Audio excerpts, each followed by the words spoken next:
Hello and welcome back for part 2 of my 2024 seed variety videos. So in the last video we talked about all the heat-loving summer crops I'll be growing in 2024, and for this video we'll be talking about all the cool, traditionally cool weather crops.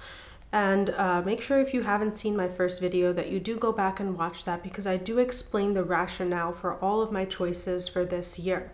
But to start off, let's start with the brassica category, which is one of my favorite types of vegetables. I eat them all year round and I use them in all different styles of cooking, from Indian to Chinese to Italian, so I think they have a huge place in my garden.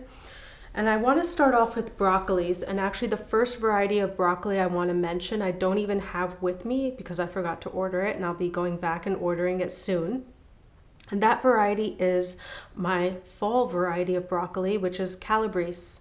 Calabrese is an Italian heirloom, and it's a blue-green variety that dates back to the 1880s when it was brought to America by Italian immigrants. It has a rich but mild sweet flavor, tight heads that can grow 8 inches in diameter, so it does produce a pretty substantial central head. But after the central head is harvested, it produces many side shoots that can be harvested right up to frost, and it's really supposed to be much better for fall production than spring, so it's more tolerant of the cold than it is tolerant of the heat. So I'll be starting that in July for an August transplant and for a harvest in fall. And I will get that one from Seed Savers. Now, the next variety of broccoli I want to be talking about is an overwintering variety. So I'll be sowing this at the same time that I'm sowing my fall crop, but they have a longer time to maturity and will basically just go to sleep during the winter and then provide a really early spring harvest. And the first variety is a variety that's made its way into many people's gardens. And that is the early purple sprouting broccoli. This one is very well loved by gardeners. It's a classic overwintering heirloom English variety. Sown in fall, it can produce delicious kale-like leaves all winter in the greenhouse, and then you can harvest the sprouting flower heads in early spring from March to April, and it's a homesteader's favorite for really filling that hungry gap in the early spring where not very much is able to be harvested. And the fact that you can also eat the leaves just gives it so many more uses and makes it so much more appealing. It's said to be very well adapted to mild PNW winters. It's ready in maturity in 220 days. And if you compare that with the Calabrese, that's ready in 60 to 70 days. So this will produce a spring crop from the same sowing as my fall crop. The next variety I have to share with you today is a summer variety of broccoli. And so this one is called the Cicco broccoli. As we would expect, a summer broccoli would have to have greater heat tolerance, whereas the fall broccoli should have greater frost tolerance.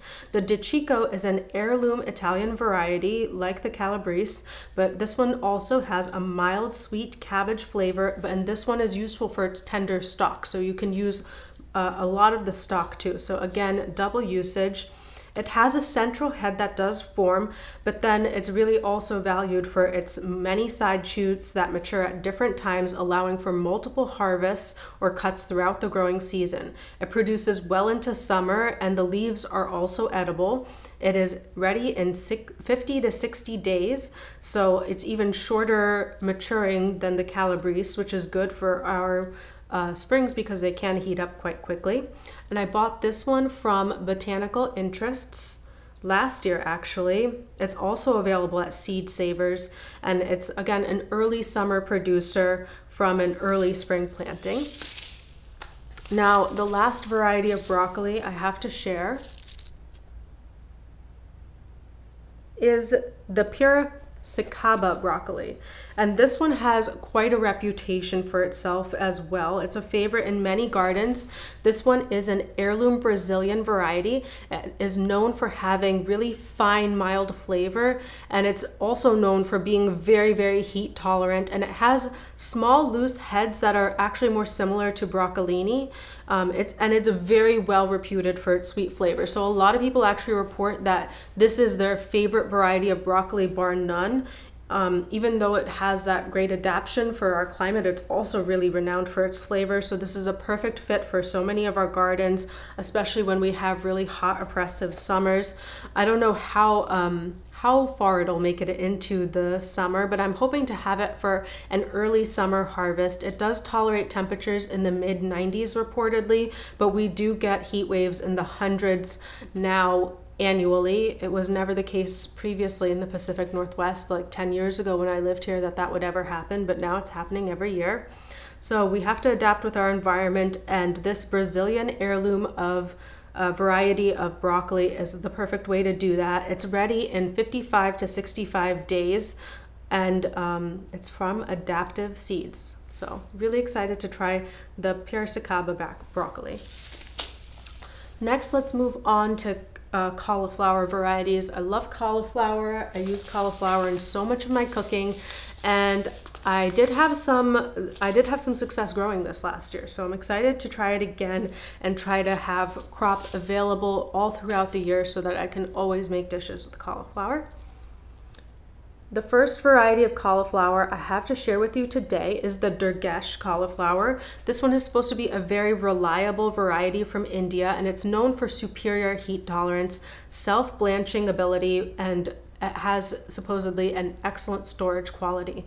So for that reason, because of its excellent storage quality, I've really focused on this one as my fall producing cauliflower so I can have harvest into the winter. And it's supposed to be a compact plant that can produce a large central head ready in 80 days. And so my plan is to grow this in the summer, so I will sow it with my fall crops and I will grow it through the fall. But it's also heat tolerant, so that does make it suitable for spring production as well. And I may also experiment with that, having this both as a fall and a spring variety and see where it does the best. So this is from Baker Creek, and I'm really excited to give it a try. The next variety I have, I'm really excited for.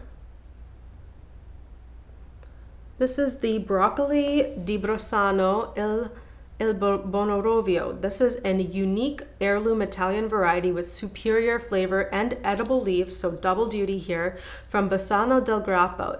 This Il Bonorivo is a late fall heading variety, so it produces from late November through the end of the year, from a late June, early July sowing. So that's typically when we would sow our fall crops. This one can produce late fall into winter.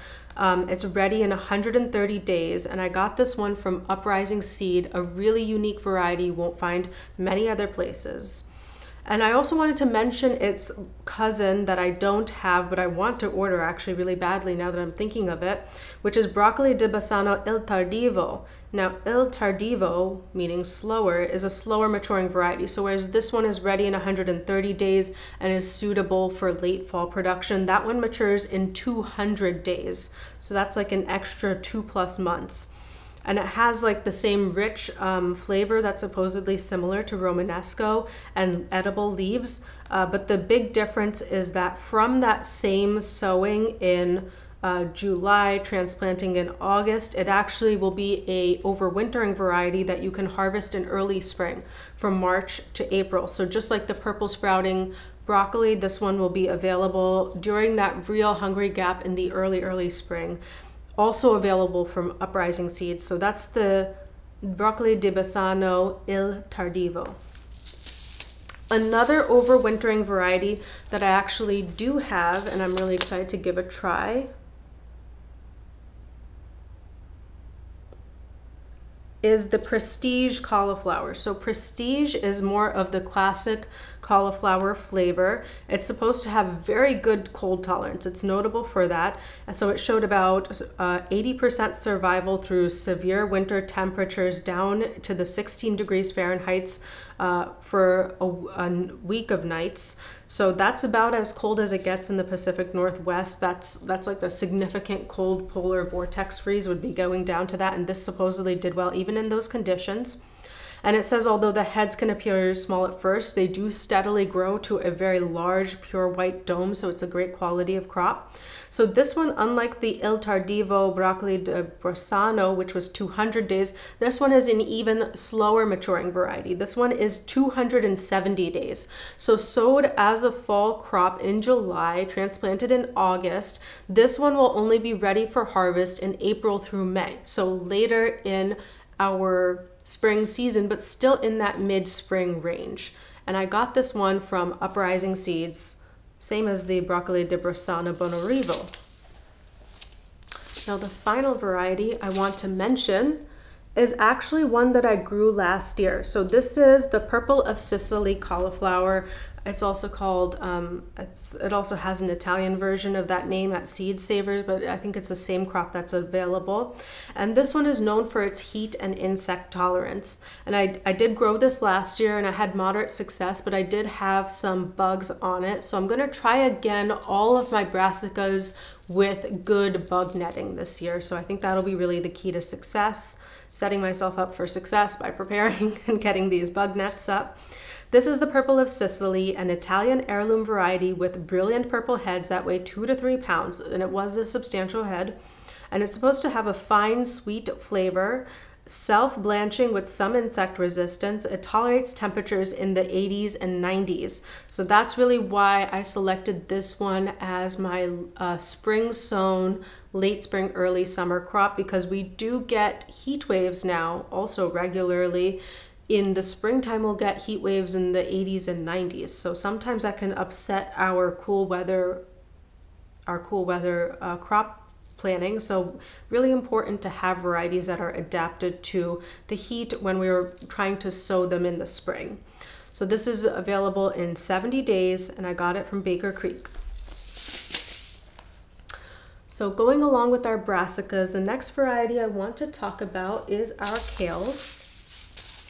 And I have a variety of kales here, specifically selected one set of them for our winter for very high cold tolerance, and the other set is for spring into summer production. So the first one I have to share with you today is a very popular variety, and this is the Red Russian kale. A lot of people grow this one and report it's their favorite. The Red Russian is a Siberian heirloom variety introduced to North America by Russian traders. It produces very smooth, sweet, tender bluish leaves with a striking red veining, so it's really beautiful and ornamental in your vegetable garden.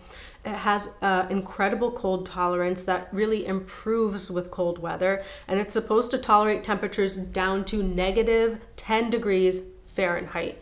It never gets that cold here, but the fact that it does makes it an excellent choice for you, even if you're living in a bit of a colder zone.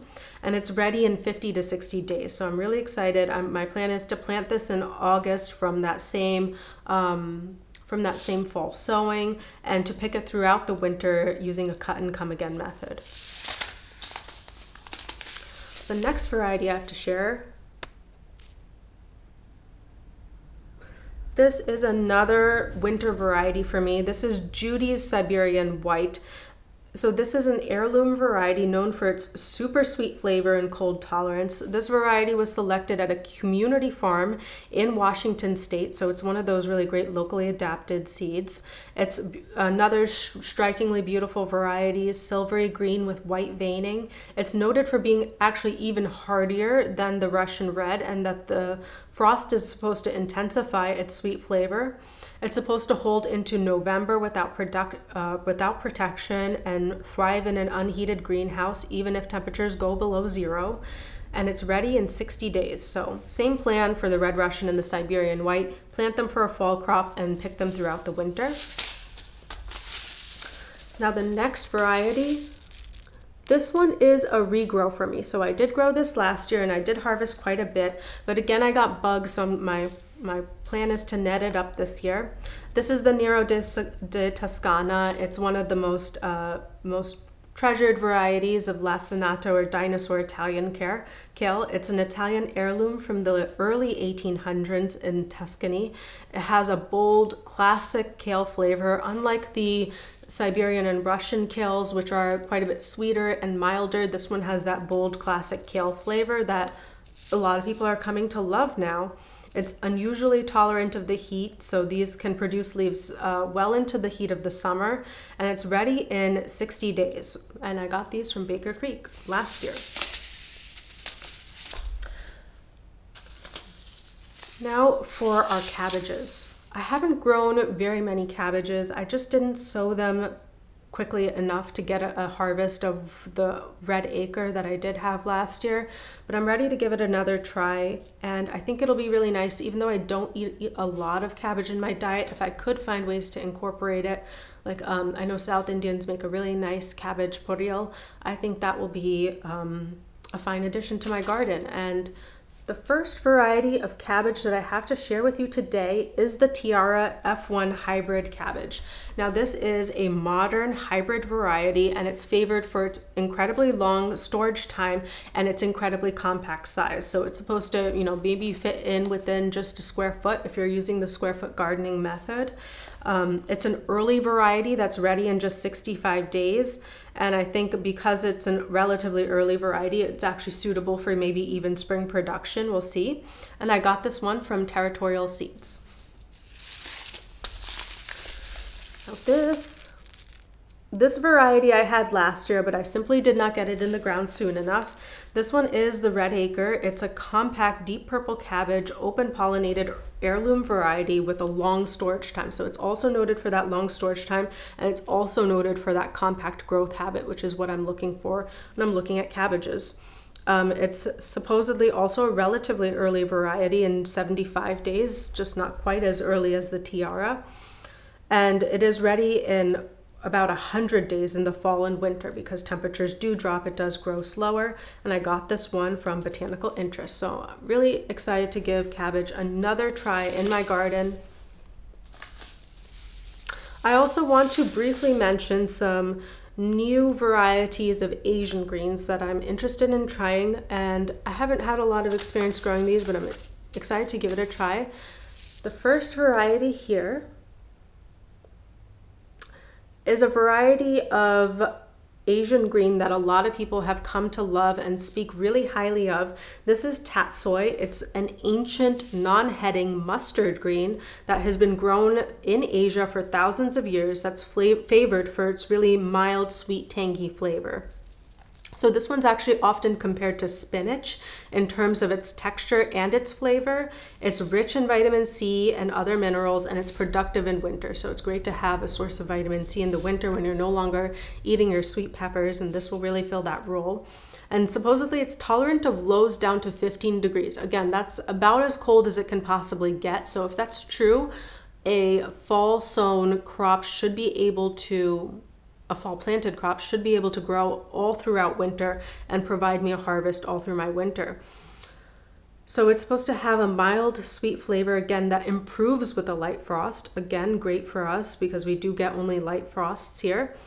It prefers partial sun during the warmer seasons, however, but I think for now I'll just try to grow this one in the fall. It's ready in 50 to 55 days, and I got the seeds from Baker Creek. Really excited to see if I can't make some spinach dishes with this instead. Maybe stuffed manicotti with tatsoi instead of spinach. Maybe spanakopita, maybe palak paneer. We'll see what I can do. Then the next variety of Asian green that I have to share with you guys today is this Hadao bok choy. So this is a Chinese heirloom miniature bok choy that's ready in just 25 to 50 days. That's just 1 month. So this would be fantastic for a quick season, spring harvest. I love to do Asian stir fries. I love to make lo mein. I love to make Chinese style stir fried vegetables. This would be possibly really great in like Thai stir fries as well. But they do say that it bolts quickly, and so you should maybe get it in the ground really, really early in spring if you're planning on doing it in spring, because we can have some heat waves, because this is liable to bolt and maybe also is better off sown in the fall for a lot of you that have really hot springs or springs that just heat up really quickly. So The next category of things I want to discuss is lettuces. Let us talk of lettuces. Because boy, do I have a lot of varieties of lettuce to share with you, and that's a great thing because I eat salad all year round. So I want to keep myself in salad all year round. And the first variety of lettuces I have here are ones that probably everyone who orders from Baker Creek gets in their collection because everyone gets these as free seed. These are the Landis Winter butterheads. These are a cold hardy Dutch Pennsylvania heirloom which has a loose butterhead form, mild, pleasant, velvety leaves. It's an overwintering variety that you can plant in early September for salad greens through December and January. So that would be excellent if I could have more greens in December and January. Ready in 50 days, and I got these again from Baker Creek.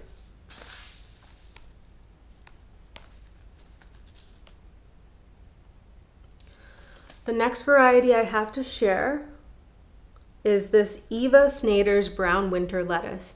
It's a cold hardy overwintering heirloom variety from a gardener in the US. It produces bronzed leaves, and you can plant it in September through November, and you can harvest it in early spring. So it should be able to even withstand those even tougher winter frost. And I think this is almost exclusive to True Love Seeds. It's the only place I found it. I'm really excited to try this heirloom special US gardener variety, Eva Snyder's winter brown lettuce. The next one I have to share with you is this winter density romaine variety. This one is, I think, held in pretty high esteem in England. It's an early compact 19th century English heirloom. It is both bolt resistant and heat tolerant, so potentially you could actually sow it also for a spring sowing, and it's ready in 55 days. I got it from Adaptive Seeds. Now I have another romaine type suitable for winter production. This one is the Pandero romaine. It's a red version of winter density, so very similar. Sweet, mild, juicy with a good crunch. Best sowed early and harvested small for a salad mix, or baby romaine because it does bolt in the heat supposedly. Maybe it's less heat tolerant than the other winter density. Also from Adaptive Seeds. They have a fantastic selection of overwintering lettuces for the PNW. Now this next variety I have is also another overwintering variety. It's the De Hevers de Saint Marthe, so of the winter of Saint Marthe, I guess. It's a French heritage lettuce from Ferme de Saint Marthe, a French organic seed company. It's supposed to be extremely cold tolerant fall and winter romaine that is fairly slow to bolt, sweet and delicious, and I got this from Adaptive Seeds. So that was just all my winter lettuces. Let's move on to the other special category of lettuces, which are the bolt resistant summer lettuces. So we want those frost resistant overwintering variety, and then we specifically want to look for our bolt resistant summer lettuces that will stay sweet and tender even if we're going to harvest them into summer, because they do have a tendency to get very bitter if it does get too hot. So the first variety I have to share in that category is the Little Gem romaine, the mini romaine lettuce. This one has such a reputation. A lot of people love this, and also chefs prize this because you can just have it and dress it with Caesar, and it looks really beautiful for a beautiful dinner presentation. It's an English heirloom mini romaine with superb heat tolerance and butterhead-like sweetness, a gourmet variety, and I got this one from Botanical Interests, although I think it's also available basically everywhere. This next one is not available everywhere. It's a special variety of French heirloom green butterhead, and it's called Divina, and it's supposed to have a wonderfully buttery texture, and it's known to be slow to bolt, resistant to tip burn even in very hot weather, so it is suitable for spring planting and also for summer and fall production. Ready in just 55 days, and I got mine from Uprising Seeds. Okay, so those are my two summer varieties. Then next I want to just cover briefly my regular cool season fall spring varieties. So these could be suitable for either fall or spring production. Those were specifically oriented towards winter and summer production. This one is new in my garden, and this one is, it is the May Queen lettuce. This one is a green 19th century heirloom European butterhead. You can plant it early in the spring or in the fall for a gourmet chef's treat. It matures in about 50 days for full loose butterheads, but you can also harvest it sooner for baby greens. It's noted for its early maturity, and it's great for spring production because of its quick growth and fast maturing leaves. I got it from Baker Creek. This next one I have grown with great success. I love it. I cannot pronounce its name, but we'll give it a try. It's Merveille des Quatre Saisons. It's Marvel of the Four Seasons. It's a historic pre-1885 heirloom French butterhead that's very crisp, very tender, and it's very sweet. It does not get bitter even in the heat of the summer. I experienced that last year. I was able to harvest it for a really long time. It has this beautiful reddish green ombre leaves that are set in a beautiful rosette, so it looks gorgeous in the garden. It does well in all sorts of climates, and it can withstand heat, as I noted. Ready in 60 days, and I love it. I'll grow it forever. Really excited.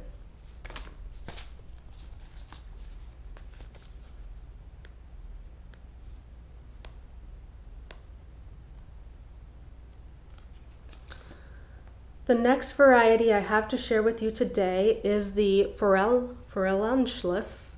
The Forellenschluss, it's an Austrian heirloom that means speckled trout. It's a speckled romaine, and it's supposed to work well in the summer heat. However, I did notice that this one got quite bitter. So it wasn't my favorite, but I'm interested to give it a try by sowing it earlier in the spring season and seeing if it won't do a little bit better without that heat wave that we experienced. Works really well for cut and come again, and it also forms a beautiful romaine head, and it's ready in just 55 days. And I got this one from Baker Creek. Very, very briefly, I just want to mention two other varieties that I got for free from Baker Creek. This one is the Merlot, and I'm actually really excited to have this one because I was looking for a beautiful, just deep Merlot colored lettuce to add to my collection for those cool season crops, and I am excited to have this one because it's a beautiful lettuce and it does have a great reputation. Then I also got this Yedikuli lettuce, and it's an ancient Turkish variety that's been grown since Byzantine time. It's been recognized by the Ark of Taste, which is a really well-reputed listing of heirloom varieties that are very well loved for their gourmet flavor and texture. So I'm really excited to try this Yedikul romaine as well. We'll see. Next, I want to talk about spinaches. So spinach is a category I haven't had any success with because I think I got a dud pack of seeds last year. It was the only thing that wouldn't germinate for me. I know it does have more particular kind of germination needs. It does need a cooler environment. It shouldn't be put on a heat mat, and I thought I did all that, but I still didn't get any germination, even though I got germination on everything else that I sowed. So I'm trying again with fresh seeds, and the first variety I want to introduce that I did try last year, but I will try again this year, is the Monstreux De Viroflay, a gourmet French heirloom that was developed prior to 1866, a very fast-growing plant that's popular for fall planting. It grows to an enormous size, that's why it's called Monstreux. But it's supposed to offer the best taste when harvested between 4 and 8 inches. It has baby leaves that are supposedly supposed to be of exquisite flavor, just ready in 28 days, large smooth mature leaves that stay tender that are ready in 50 days, but the hot spring weather can cause bolting, so we have to start it. This is going to go in the earliest sowing. I'm probably going to sow it in February and see if I can't plant it out. So I'll retry it this year. I bought it again from Baker Creek. I bought it last year from Baker Creek even though it didn't work for me, and I'm just going to give it another shot.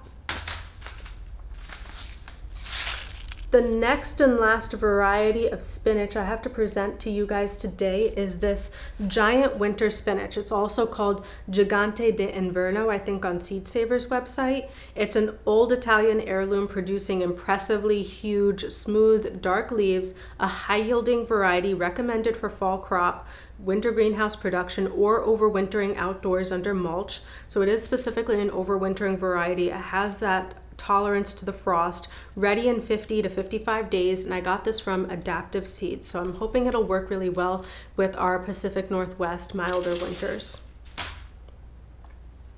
Okay, the next things I want to mention are turnips. Now, I don't eat very many turnips. I have never grown turnips, but I want to give it a shot because I saw these two varieties and they're supposed to be unlike anything that's ever available to us in the West. And the first one I want to mention here is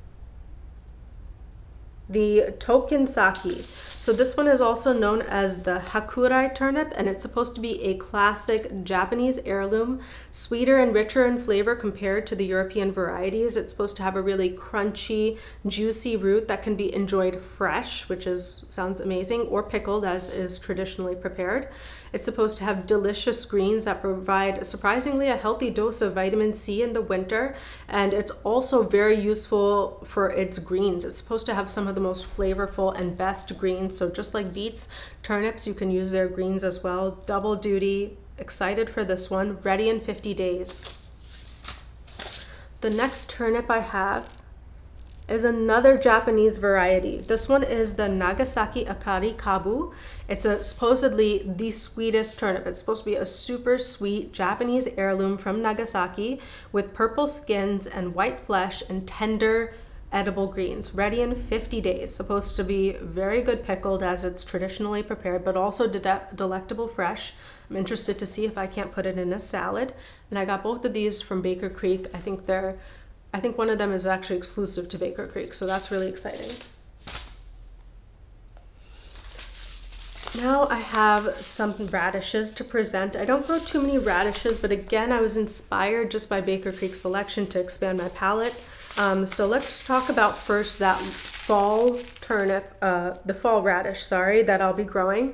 And this one is the Chinese red meat radish. This one is a historic heirloom cultivar of a sweet, mild Asian radish, and it's also known as the watermelon radish. It's supposed to be remarkably sweet, nutty and aromatic with beautiful fuchsia hearts, just as was pictured. It's supposed to be much larger than normal radishes, so they take a bit longer to mature, and they usually don't have enough time to mature in time for a spring planting, so it's recommended to exclusively plant these for a fall crop. And the fall frosts are also supposed to sweeten the roots, so it just works with the biology of the plant a lot better. They can be lifted and stored in very cool conditions where they will keep for weeks, supposedly. So it's great, again, as to give us a winter crop that we can eat all winter long. Greens here are also supposed to be delicious and edible, so double duty, ready in 60 to 70 days. And I got these from Baker Creek. The final variety of radish I have is one that pretty much every gardener has in their garden, and these are the French breakfast radish. They're planted widely because they're so quick to maturity. They are a pre-1885 French heirloom with a mild spicy flavor, an attractive gourmet variety, ideal for spring salads. It's only 28 days to maturity, so it's perfect for the spring before it gets too hot and roots get woody and bitter. And you can also sow spring radishes in several small successions for a continuous harvest, and I got mine at Botanical Interest. Next, let's go over carrots. So the first carrot I have to share with you today, this is the Napoli F1 hybrid carrot. Now, why did I choose a hybrid instead of an heirloom? Well, it's because it's ready in maturity in just 45 days. So it's perfect for a quick early season spring harvest, and it grows very rapidly. So I'm excited to direct sow these when the ground temperature starts to get about 50s in early March. And I did get this from Territorial Seeds. Extremely excited to have a spring crop of early maturing carrots. The next one This one is a long season carrot, but I think it also fulfills a very special purpose. It is the Tonda di Parigi, or round of Paris. It's an 18th century French heirloom, round sweet carrot with big flavor that's supposed to hold up well in cooking. And it has these cute little shallow round roots. So what's really interesting to me here is that I could potentially plant it in my shallow rocky soil without having it become deformed, and I could also potentially grow it in containers, so it could potentially just increase my possibilities with my space limitations and my soil limitations. So really excited to have this in my collection as well. It serves a really specific purpose. And this one is a repeat for me. I had a ton of success with this last year. This is the Rainbow Mix. It's actually called a Kaleidoscope Blend, and it's from Burpee Seeds, but I think I just ordered this off of Amazon. And it's a mix of Cosmic Purple, Atomic Red, Bambino, Solar Yellow, and Lunar White.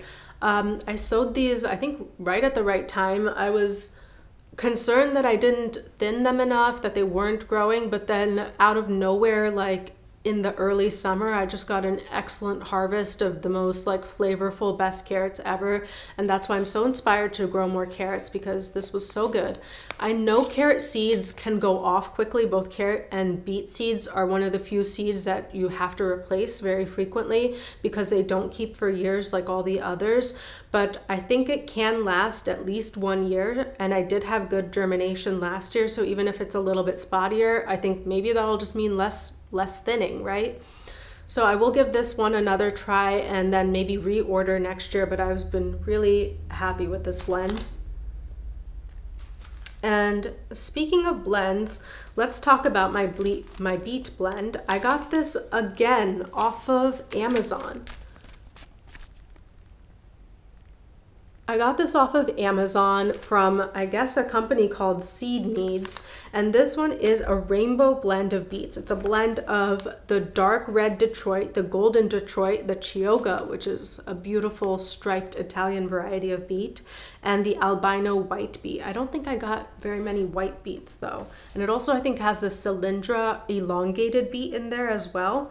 So a fantastic variety of beets. This one germinated, they came to maturity. I had beets. I actually still have beets in my fridge that I haven't gotten around to eating, but excited to sow these again and hope that they will germinate and just to use up what I have. Now this last root crop is new to me. This is the hollow crown parsnip. I do love the taste of parsnips, great in soups, great roasted for a Christmas dinner, one of my favorite things. So this is the hollow crown. It's an heirloom variety from the 1820s. It's supposed to keep really well in the ground over prolonged winters for even a spring harvest. So it's ready in 95 to 120 days. You can plant it in mid-August for a winter harvest, and it can tolerate temperatures down to 0 degrees Fahrenheit, and it can actually sweeten with a light frost. So using biology to its advantage, we can fill a hungry gap, we can have a winter crop. Parsnips are great. And surprisingly, I was looking into the nutritional value because I was wondering, is it doing anything for us? And it's actually really rich in vitamin C. So really excited to have parsnips in my collection.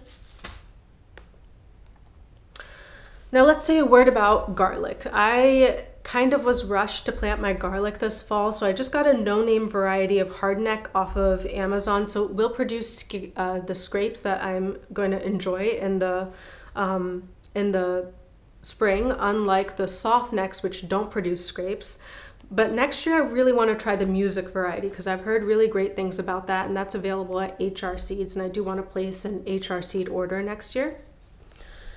Let's talk about something I did get this year though, that's in the allium family.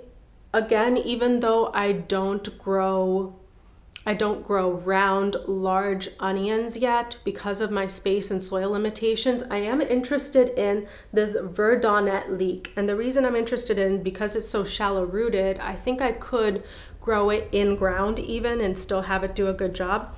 And this verdonette is a Swiss giant type from Ireland Seed Savers. It's supposed to be an excellent winter variety, cold tolerant to -10 degrees Fahrenheit, and can be left in the garden for an extended harvest over winter, ready in 120 to 150 days. So you do have to sow it pretty soon.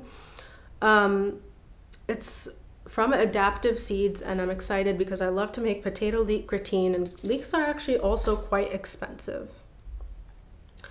So let's move on to beans and other leguminous things. And I don't have very much to present here, but I'm excited to give this a try. I really want to plant my bush beans in maybe some plots after I've used up the space for brassicas to try to succession in some beans for a summer crop. And the first variety I have for that purpose is this Beurre de Roquencourt bush bean. This is an heirloom delicate yellow wax bush bean from Roquencourt, which is a town near Versailles, and it's often the first to mature. So it's supposed to have a delicious buttery flavor, uniform size and shape for easy processing, and high yields that make this a standout. So they're supposed to grow actually well into the late cold, wet, late fall and early spring seasons, and it's supposed to be ready in 50 days.